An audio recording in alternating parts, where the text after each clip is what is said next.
ሰላም ጤና ይስጥልኝ የተወደዳችሁና የተከበራችሁ በመላው ዓለም የምትገኙ የሚዲያችን ቤተሰቦች እንደምንቆያችሁን አሁን ለሰዓቱ መደመጥ ያለባቸውንና ትኩረት የሚሹ በርከት ያሉ መረጃዎችን ይዘን ቀርበናል። እናንተም እስከ ዝግጅታችን ፍጻሜ አብራችሁን እንድትቆዩን በአክብሮት እየጋበዝን አሁን በቀጥታ ወደ ዝርዝር መረጃዎቹ እናልፋለን። በቅድሚያም የጥንቃቄ መረጃ። የጀት ጥቃት ለመፈጸም እቅዶች አሉ። እንደ ምንጮቻችን መረጃ መሰረት በተለይ ደግሞ በቋራ ጃዊና በዳውንት ቀጠና እስከ ላስታ ያሉ አካባቢዎች ጥንቃቄ እንዲደረግ እናሳስባለን።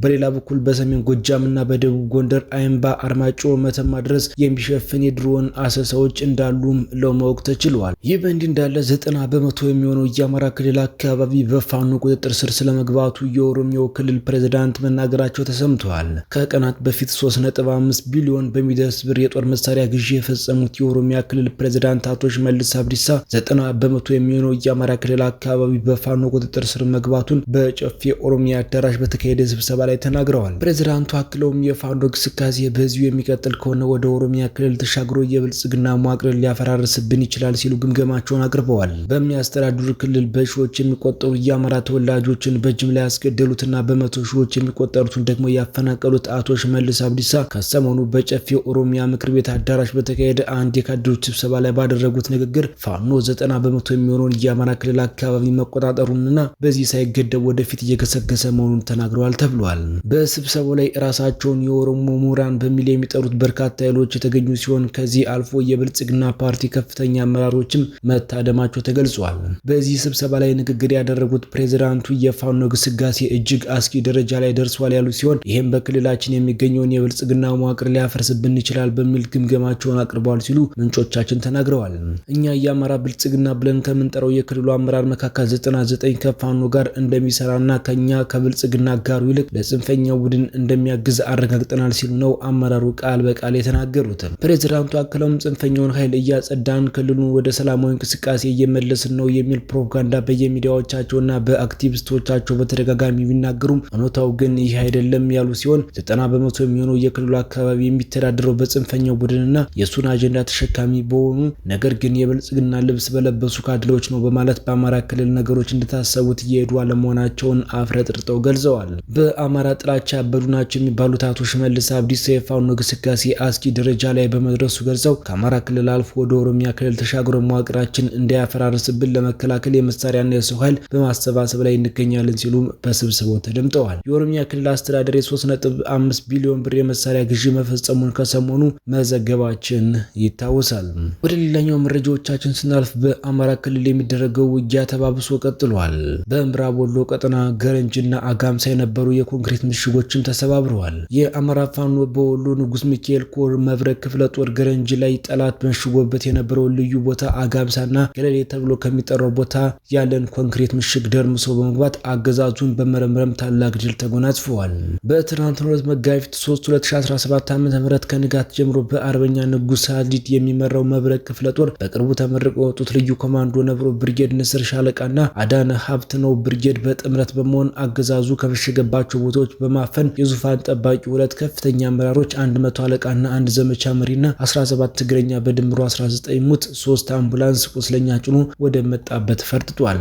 በዚሁ ተመሳሳይ ሰዓት በማካፍታ ወይም ሶኮሩ ቀጠና መብረቅ ክፍለ ጦር አሳምነው ብርጌድ ጠላትን ወግዲ ከተማ ገብቶ ለማፈን ከፍተኛ ትንቅንቅ ያደረገ ሲሆን በነበረው ኦፕሬሽን 9 ሙትና አንድ አምቡላንስ ቁስለኛ ሰብስቦ ተመልሶ ወደ ተለመደው በከተሞቹ ዙሪያ በሰራው ምሽግ ገብቷል። የአማራ ፋኖ በወሎ ቤተ አማራ ምክትል ወታደራዊ አዛዥ ሻለቃ ሀብታሙ ደምሴ በበላይነት በመራው በዚህ አስደናቂ ተጋድሎ የጀግኖቹን ክንድ መቋቋም ያቃተው የአብይ አህመድ ዙፋን ጠባቂ ሰራዊት ንጹሃንን ኢላማ አድርጎ በሚያስወነጭፈው የሞርተር ቅንቡላ የሰው ሕይወት እንዲሁም ቤትና ንብረት እያወደመ ይገኛል ተብሏል። በሸዋ ውጊያዎች ተጠናክረው ሲቀጥሉ የሚኒልክ የአብራክ ልጆች የሸዋ ንጉሶች ጠላትን በማበራየት ታላቅ ጀብዱ ተጎናጽፈዋል። የአማራ ፋኖ በሸዋ ከስም ክፍለ ጦር በልበ ደንዳነው በፋኖ 50 አለቃ ፈቃዱ ጥላውን የሚመራው የነበልባል ብርጌድ በሚንቀሳቀስባቸው በምንጃ ሸንኮራ ወረዳ አገዛዙን እያስጨነቁት የሚገኙት በፋኖ 50 አለቃ ሰለሞን አድነው የምትመራው ሻለቃ 3 ሻምበር 2 ከጋንታ አንድ የተመረጡ ቀፎ እንደተነካበት ንብ የሚናደፉት ወደ ጠላት ቀጠና ሲገቡ የማይታዩት ጠላት እንደ ማኛ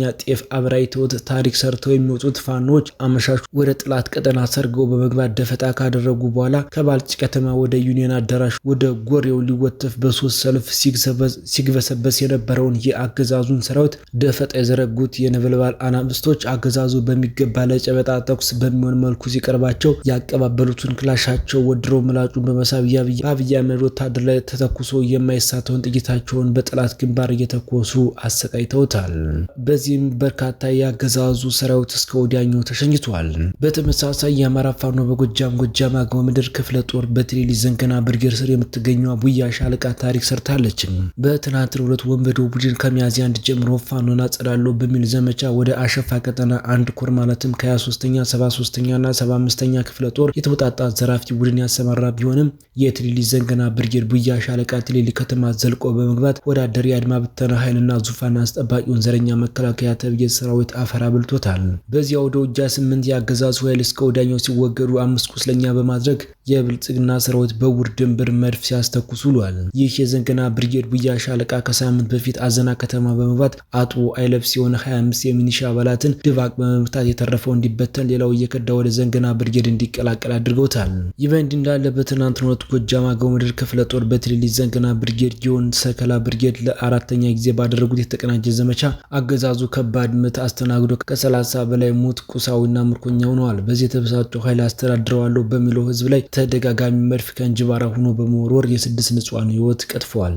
በመጨረሻ መከላከያና ፋኖ ውጊያ ላይ በመሆናቸው የአቃቢ ህግ ምስክሮችን ማምጣት እንዳልቻለ ፌዴራል ፖሊስ ገልጿል። ከአማራ ክልል የጸጥታ መደፍረስ ጋር በተገናኘ በነ ዶክተር ወንደሰን አሰፋ፣ መስከረም አበራ፣ ጋዜጠኛ ጎበዜ ሲሳይ፣ ጋዜጠኛ ዳዊት በጋሻውና ዶክተር ሲሳይ አውግቸው በሚጠሩ የክስ መዝገብ በተጠረጠሩበት የሽብር ወንጀል አቃቢ ህግ ከኦሮሞ አስተዳደር ዞን ጀሌ ጥሙጋ ወረዳ ያሉ ምስክሮችን ወደ ኮምቦልቻ ኤርፖርት በማጓጓዝ አዲስ አበባ ተቀብሎ ሲያስመሰክር ቆይቷል።